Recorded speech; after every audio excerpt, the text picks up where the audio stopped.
عمرك حسيتي إن في حد كان قريب جدًا منِّك وبدأ يبعد واحدة واحدة من غير خناقة كبيرة ولا سبب واضح؟ الغريب بقى إن أوقات كتير السبب مش إنه بطل يحبِّك، السبب بيكون تصرفات بسيطة بتتكرر وتخلّيه يحس إنه مش مرتاح. الخطأ الأول إنِّك تدّي زيادة عن اللزوم من غير توازن. في بنات فاكرة إن الحب يعني تدّي اهتمام طول الوقت، تسأل طول الوقت، تكون متاحة في أي لحظة، ومن برّه ده شكله حب، بس من جوّه بيبقى ضغط.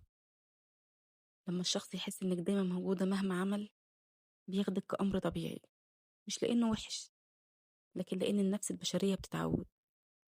والغلط هنا مش إنِّك بتدّي، الغلط إن ما فيش توازن. يعني إيه توازن؟ يعني يكون ليكِ وقتِك، ليكِ حياتِك، مش كل حاجة بتدور حواليه. ساعتها وجودِك بيبقى له قيمة، مش مجرد حاجة مضمونة. الخطأ التاني إنِّك تراقبيه بدل ما تعيشي حياتِك. خلّينا نكون صريحين، في فرق كبير بين الاهتمام والمراقبة.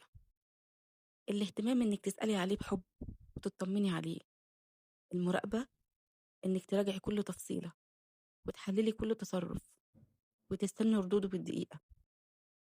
النوع ده من الضغط بيخلّي أي حد يحس إنه مُقيّد، ومع الوقت مش بيبقى عايز يشاركِك تفاصيله، مش لإنه بيخبّي حاجة، لكن لإنه عايز يهرب من الإحساس ده.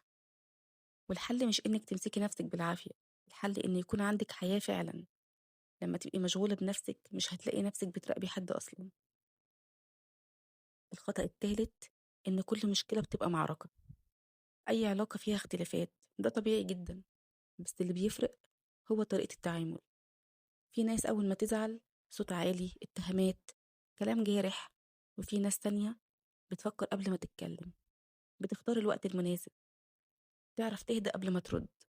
والفرق بين الاتنين كبير جدا، لأن أول نوع بيخلي الطرف التاني يخاف من أي نقاش، أما التاني بيخليه يحترم العلاقة ويتمسك بيها. الهدوء مش ضعف، بالعكس ده أقوى نوع سيطرة على الموقف. بس أهم نقطة بقى إنك ما تغيريش نفسك عشان ترضي حد، لأن لو العلاقة استمرت هتتعبي، ولو انتهت هتحسي إنك خسرتي نفسك كمان. اعملي الصح علشان نفسك الأول، مش علشان تمسكي حد. الشخص الصح هو اللي يقدر النسخة الحقيقية منه. فلو حاسة إن في حد بيبعد، مش لازم أول سؤال يكون هو ليه عمل كده. اسألي نفسك الأول أنا كنت بتعامل إزاي. مش جلد للذات، لكن وعي، لأن الوعي ده هو اللي هيخلي أي علاقة بعد كده تبقى أهدى وأقوى.